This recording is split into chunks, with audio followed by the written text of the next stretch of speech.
The Prince and Princess of Wales have now made their first statement to the public. Camilla was convinced that Prince William and Catherine would never dare to take the action they did. They confirmed her departure from Windsor Lodge just 5 minutes ago. The locks are once again under the jurisdiction of the palace. Her staff has been dismissed, and the keys she used as evidence of her authority have been taken away. However, her departure is hardly the most explosive part of the situation. William and Catherine decided that she could no longer remain there because of what had happened. For weeks, Camilla had been acting as though she personally owned Windsor Lodge. She authorized expensive renovations, removed long-serving employees, restricted family access, and began presenting the residence to visitors as if King Charles had permanently granted it to her. At first, no one challenged her actions. She was able to continue because of the silence surrounding the matter. Then Catherine noticed the first thing Camilla never expected anyone to discover. Several personal items belonging to Queen Elizabeth II and Princess Diana had disappeared from their storage rooms. They were not lost. According to instructions connected to Camilla's office, the items had been wrapped, labeled, and placed into storage. The move had not been approved by Prince William, and no one had consulted Princess Catherine. It was not until one frightened employee quietly broke ranks that the family became aware of what was happening. The entire situation changed after one major revelation. What had initially appeared to be simple decoration changes began to look like an attempt to replace the lodge's previous identity with Camilla's own influence. Portraits were moved. Guest rooms were rearranged. Family plans were suddenly canceled. When employees questioned the instructions, they were told that Queen Camilla was now in charge of the residence. Catherine did not react with anger. Instead, she took a much more calculated step. She requested the documents. Storage records began to arrive, followed by renovation requests, access guidelines, staffing adjustments, and formal objections from household managers. Certain items could not be relocated without proper family approval. According to one notice, that warning was sent directly to Camilla's office. Nevertheless, the relocation still went ahead. Prince William became involved at that point. He discovered that one sealed box contained a Princess Diana-related artifact, which he believed had been protected from being moved without his knowledge. For William, this was no longer just a disagreement over rooms or furniture. It had become a question of authority, palace protocol, and the preservation of family history. He wanted one clear answer. Who had issued the final directive? A junior assistant was not the end of the paper trail. After passing through Camilla's private office and overcoming 2 objections, the investigation revealed a series of instructions that treated Windsor Lodge as though it were her personal domain. The most concerning detail was that royal resources had allegedly been used to support changes that had not received proper approval. That revelation placed Camilla in a position where she could not easily defend her actions through tradition, authority, or royal status. Hello, viewers. Do you think it was right for Prince William and Catherine to finally confront Camilla? If you agree with them, share your thoughts in the comments. If you admire William and Catherine but continue watching without subscribing, you may be helping these stories remain unseen. If you believe Camilla should never have treated Windsor Lodge as her personal property, please subscribe, like this video, and share it with someone who may be interested. Even so, Catherine tried to prevent the dispute from becoming public. In a private message, she asked Camilla to pause the renovations while the family reviewed the situation, return the items that had been removed, and restore the previous access arrangements. Camilla responded coldly, claiming that she now had control over Windsor Lodge. Catherine believed the matter should be handled carefully. Camilla, however, did not realize the full extent of the damage caused by her response.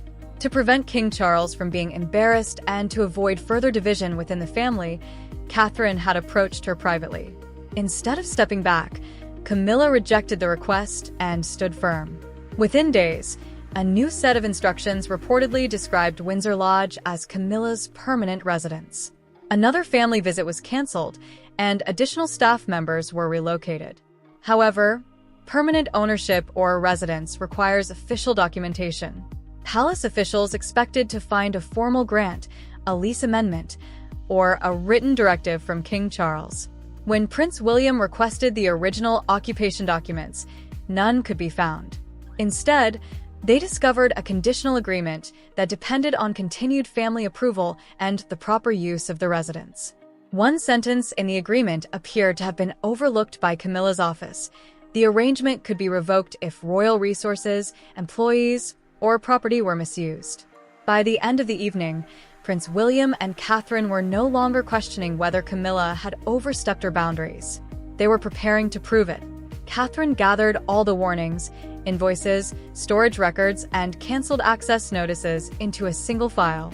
William requested a complete review.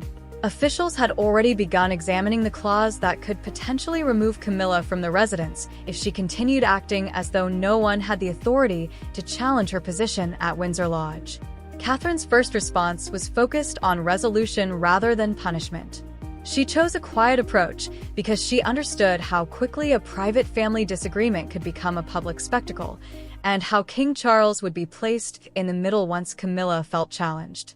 A message was sent requesting a private discussion away from employees, cameras, and the individuals already whispering about the situation in Windsor's hallways.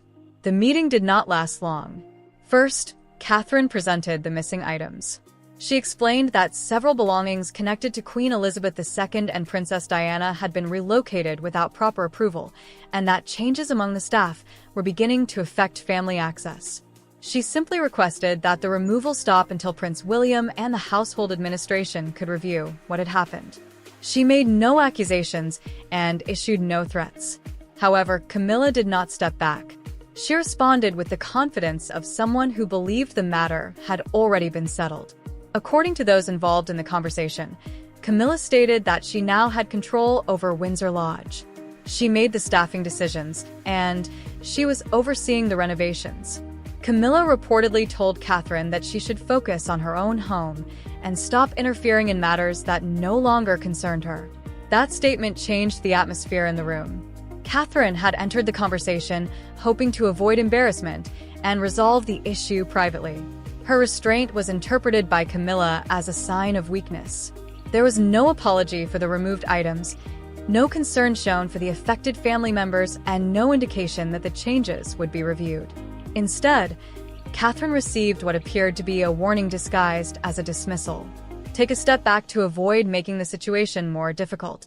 But Catherine did not retreat. Over the following days, the restrictions became even stricter. A family visit that had been scheduled weeks earlier was suddenly canceled. 2 long-serving employees were informed that their positions were under review. Guests connected to Camilla were accommodated in a suite that had previously been used for family gatherings. Although the names belonged to people who had freely entered Windsor Lodge for years, new assistants began checking visitors' identities at the door. The message appeared clear. Camilla was establishing control before anyone could challenge her authority. According to one employee, the atmosphere became tense and cautious. Open communication among staff members stopped, and verbal instructions were replaced with private written messages. Those conversations disappeared from the regular administrative channels because employees feared losing their jobs. Some staff members followed the instructions, while others quietly began making copies of important records. Catherine did the same. She documented every canceled appointment, recorded each staffing change with dates, and listed every access request alongside the response it received. She gathered security guidelines, storage records, renovation notes, and the names of the individuals assigned to carry out each modification. What had started as a family disagreement was slowly becoming a formal case file. Later, a former lodge employee revealed information that directly involved Prince William in the situation. Camilla's private office was not the only source connected to the funding of the improvements. Invoices reportedly showed the use of royal household resources for changes that had not received full approval. Maintenance codes that were broad enough to avoid immediate attention were linked to certain payments. The list of requested replacements included new furniture, while some decorative work appeared under structural maintenance categories. Employees assigned to official duties were allegedly redirected to assist Camilla with personal arrangements. The matter was no longer about style or decoration. It had become a question of authority. When Prince William reviewed the records, he did not respond with the anger Camilla may have expected. Instead, he remained silent. He carefully examined every page. He questioned who had authorized the storage of Princess Diana-related items, who had reassigned employees, and who had approved the payments. Every answer appeared to lead back to Camilla's office. William then requested the original Windsor Lodge regulations, not a summary or an explanation, but the official documents themselves. He asked for the funding conditions, occupancy terms, ownership records, and all related amendments. Palace officials began searching through the records. Inside Camilla's inner office, the investigation was beginning to uncover more details. At first, it was assumed that the review would confirm everything Camilla had been telling people, that King Charles had granted her extensive authority, that her position was secure, and that Prince William might disagree but would be unable to act without publicly challenging the king. Then, deep within the residence files, an archivist discovered a crucial line. Permanent ownership was never mentioned in the wording. Camilla had not been given an unconditional lease. Instead, the document described a family arrangement that depended on continued approval and the proper use of the property. There was another reference, a separate sentence beneath that section.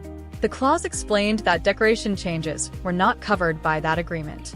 However, treating family property as personal property could involve misuse, unauthorized spending, restricted access, and the possibility of having occupancy rights revoked. It appeared that this detail had never been fully reviewed by Camilla's office. When Prince William discovered the clause, he did not immediately confront Camilla. He waited until the staffing orders, financial records, and instructions regarding the storage of family belongings had all been compared with the residence documents. He wanted to eliminate any possibility of confusion, missing information, or simple denial. By the time the meeting was arranged, William felt he had enough information. When Camilla entered the room, she expected a discussion about protocol. Instead, William made it clear that the matter was about conduct. One by one, he presented the documents: the canceled appointments, the reassigned staff members, the renovation expenses, the access restrictions, the storage orders connected to Princess Diana's belongings. Then, he asked the question Camilla had avoided. Why did you have the authority to make these decisions? Camilla did not provide a document in response. Instead, she referred to her position and claimed that King Charles had no objections to the changes. She stated that the household understood her role and that the residence had been made available to her. In her view, that was enough. She believed that every time she changed a room or replaced a staff member, formal written approval from King Charles did not need to be recorded. Prince William did not agree. He reminded Camilla that Windsor Lodge was not a personal possession or a private reward. It contained protected items, official expenses, family history, and agreements involving multiple households. Written conditions could not be ignored simply because of a verbal understanding. Moving anything connected to his mother, Princess Diana, without informing him was also unacceptable. At that point, Camilla changed her approach. She warned that King Charles could be embarrassed if the matter was taken any further. A public disagreement over the lodge, she argued, could create headlines, increase tensions, and raise questions about who is truly in control at Windsor. The warning was clear. The family should avoid a public conflict by stepping back. William understood the concern, but he continued. He believed that protecting the reputation of the monarchy could not come at the expense of accountability. Prince William ordered a full review of all decisions made since Camilla began treating the lodge as her personal residence. Officials were instructed to examine occupancy arrangements, security procedures, staffing decisions, spending records, maintenance work, guest access, the removal of personal belongings. Nothing would be accepted based on reputation alone. Every decision required evidence. The focus of the review also involved Catherine. She had preserved written concerns from household administrators. Some warned that long-serving employees could not be removed without proper consultation. Others questioned whether maintenance budgets were being used for personal changes. One message requested that Camilla's office pause the transfer of family items until their status could be properly confirmed. The response was brief. Follow the instructions. That single line removed any confusion. The boundaries had been clearly communicated to Camilla's office, yet the process continued. More records began to appear after that. Names connected to Prince William's household were listed on a restricted access notice. According to a personnel document, Camilla's assistants were reportedly the only individuals managing rooms that had previously been reserved for family visits. Invoices also showed work that had been requested before receiving proper approval.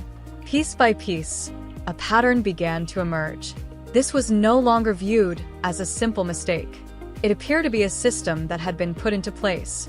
An administrator who attended an earlier planning meeting provided one of the most revealing accounts.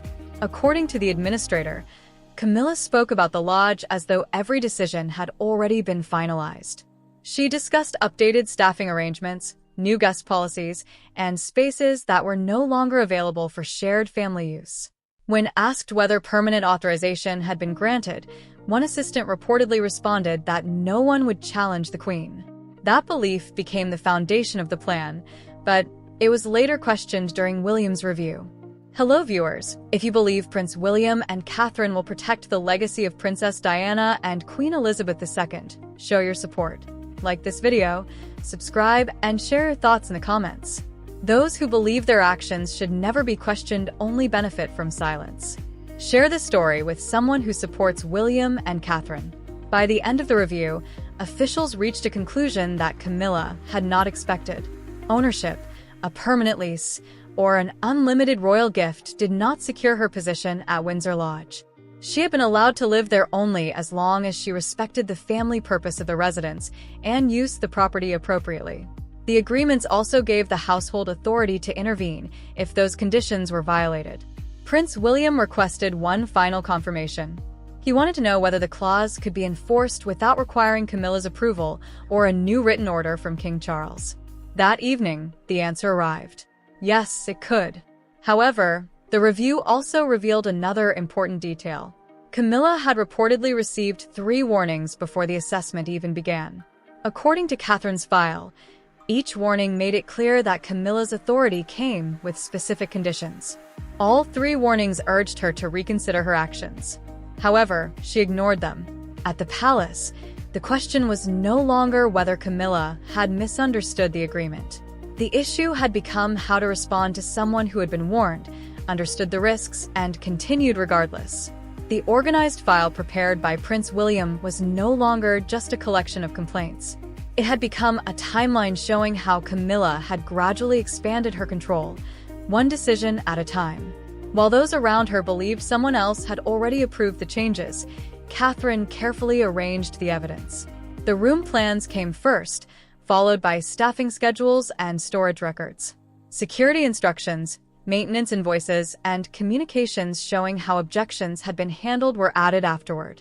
The concerns had not been resolved, they had been dismissed, overridden, or ignored. William immediately focused on one photograph. The first image showed a sitting room filled with family belongings. A second photograph, taken only days later, showed that several of those items had disappeared. New furniture had already been installed. A fresh portrait hung above the fireplace. The room no longer appeared to be a shared family space. It appeared to have been claimed. That was the central concern. The changes did not seem random. They followed a clear pattern. Priority was given to Camilla's private visitors. Access was controlled by her assistants. Employees who had supported the previous household were moved away from key areas. Items connected to earlier generations were placed out of view. With every adjustment, Windsor Lodge began to resemble an extension of Camilla's private circle rather than a shared family residence. At that moment, Catherine understood something important. When Camilla said that Catherine should focus on her own home, it was not simply a reaction. It reflected a much larger plan that was already in motion. Prince William and Catherine were not just being asked to accept changes in decoration. They felt they were being pushed away from a home that Camilla wanted complete control over. Then, a long-serving employee who had remained silent until that point came forward with the most significant information yet. The employee provided the missing proof. The worker had been present when the original storage guidelines were created and had witnessed the growing concerns among senior staff members. No one wanted to risk losing a position they had held for decades or challenge a member of the royal family. However, one instruction seemed too important to ignore. The employee had kept a copy. It was signed. The document instructed staff to complete the transfer before the next scheduled family visit and required the removal of several protected items. The timing was significant. It showed that the items were not moved because of urgent repairs. They had been transferred before Prince William and Catherine could fully understand what was happening.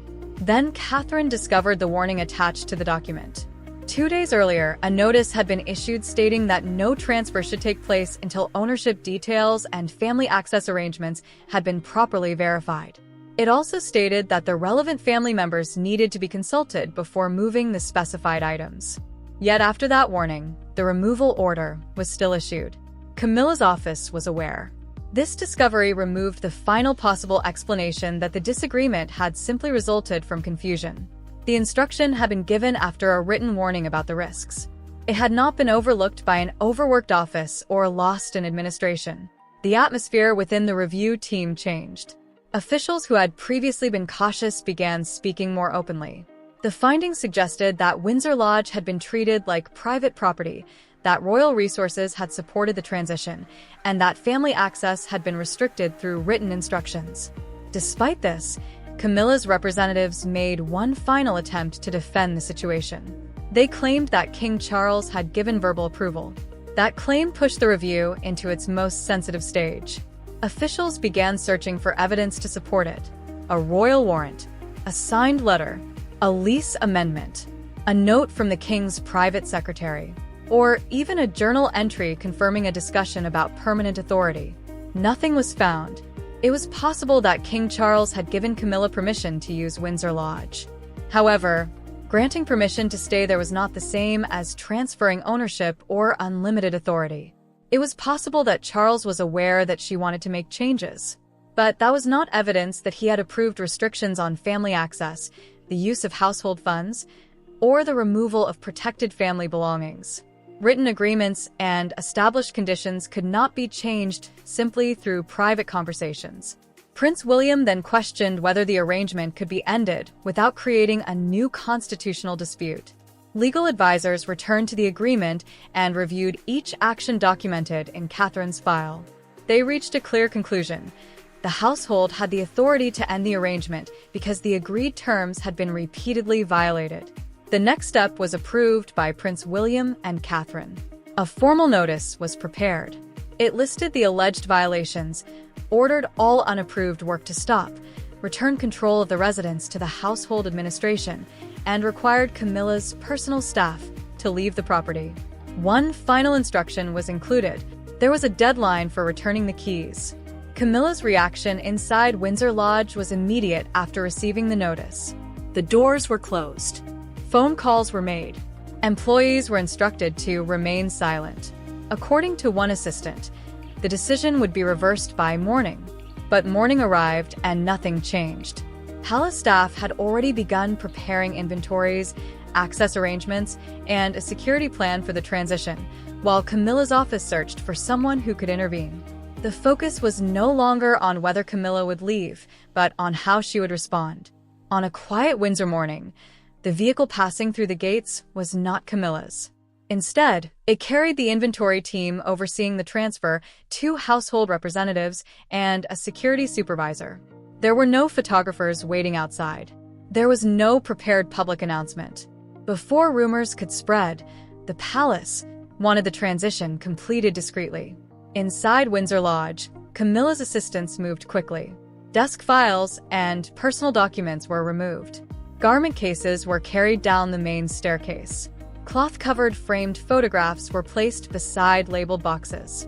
Moving from room to room, one assistant checked cabinets and drawers against a confidential inventory list.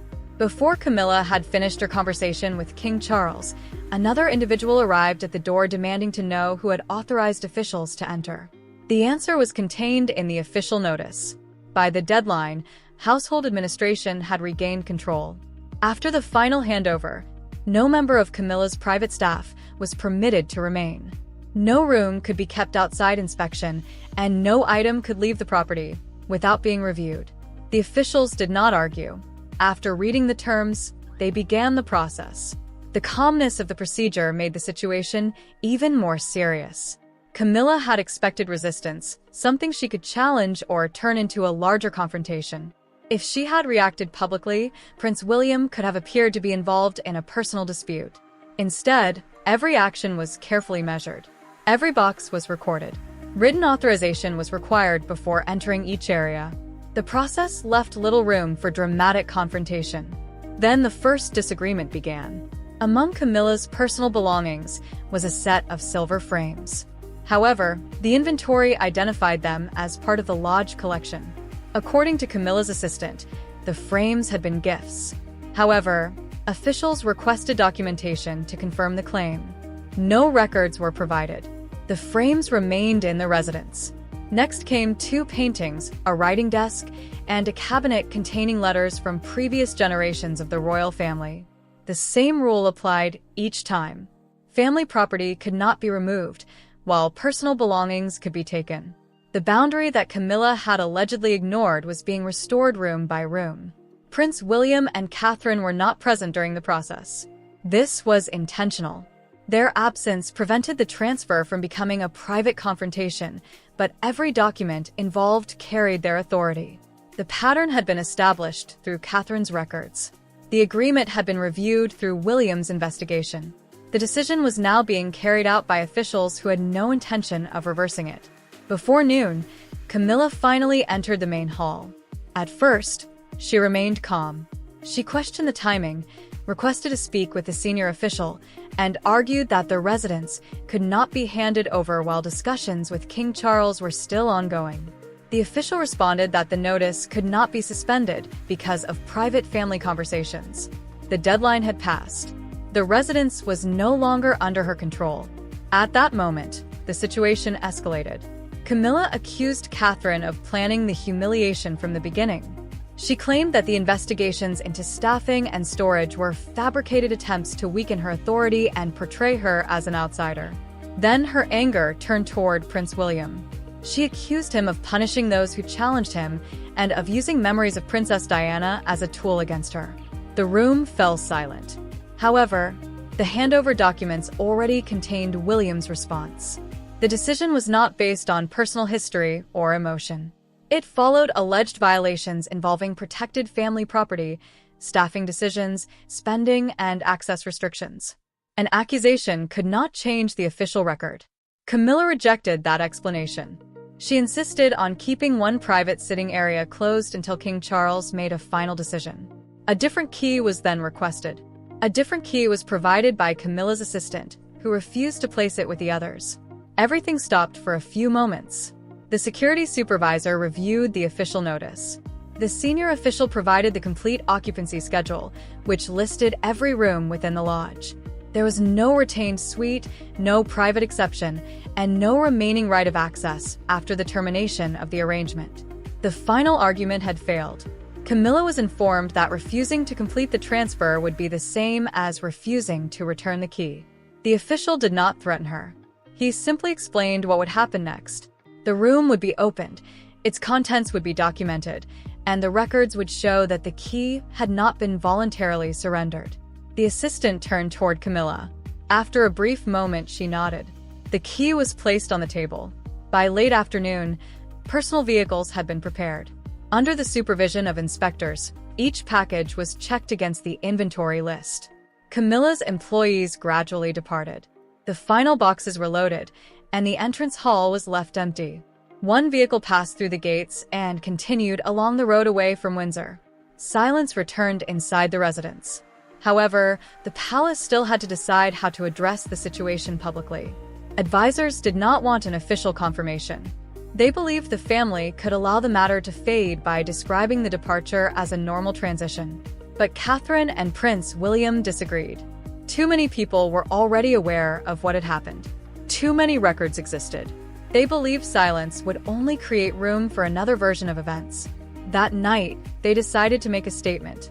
The details they were willing to confirm would make it difficult to hide Camilla's departure.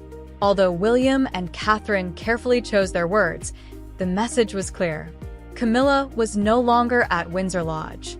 The residence was no longer managed by her private staff. The unauthorized work had stopped. The keys had been returned. Household administration had regained control of every room, account, and access point. The confirmation spread quickly. Palace staff knew what the public did not. This action had not been voluntary. It was the result of a review that revealed how far Camilla had gone while believing that no one would challenge her decisions. She had viewed the residence as permanent. However, the official documentation showed something different. Prince William did not celebrate the outcome. Instead, he ordered the restoration process to begin. When staff reopened the storage records, they identified every item that had been removed during Camilla's time at the residence. They relied on previous room layouts, inventory records, and photographs. General furniture was separated from items connected to Queen Elizabeth II. Before being returned, anything associated with Princess Diana was carefully compared with William's records. Among all the boxes, one remained sealed for longer than the others. It contained the personal item that had originally drawn William into the dispute.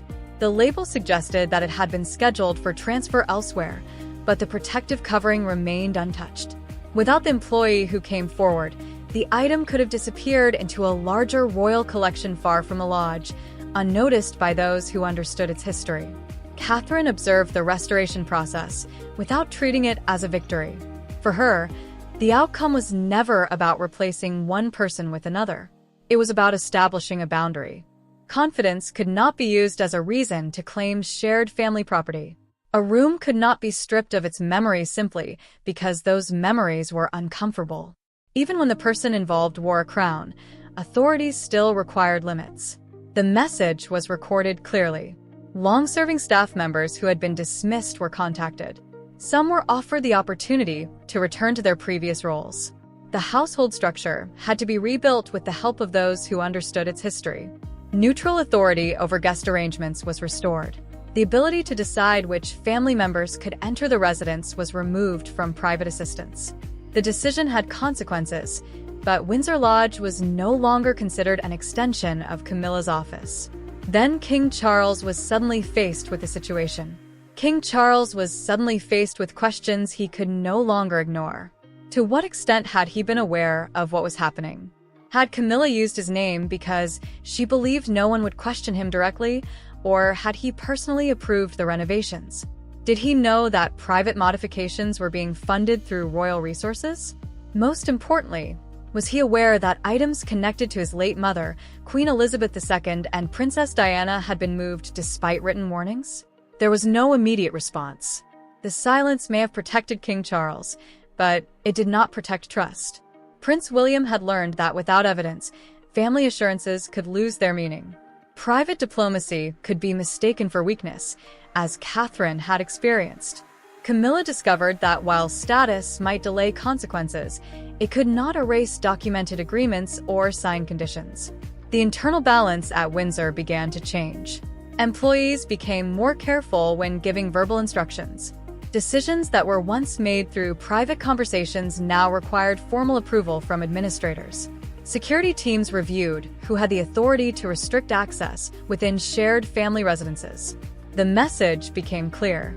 Anyone who treated royal traditions or shared family property as personal possessions could face challenges from Prince William and Catherine. As a result, Camilla's departure became about more than one residence. It represented the moment when her ability to exercise control was challenged. She had believed that every decision would be protected by King Charles's position. She assumed staff members would remain silent, William would avoid conflict, and Catherine would continue showing patience. Each assumption proved incorrect. The consequences came from the decisions she made. The disagreement might have been resolved peacefully if Camilla had stopped after the first warning. William may never have requested a full review if she had restored family access, reconsidered the spending, or returned the belongings. Instead, every refusal added another page to Catherine's records. Every attempt to strengthen control created another piece of evidence.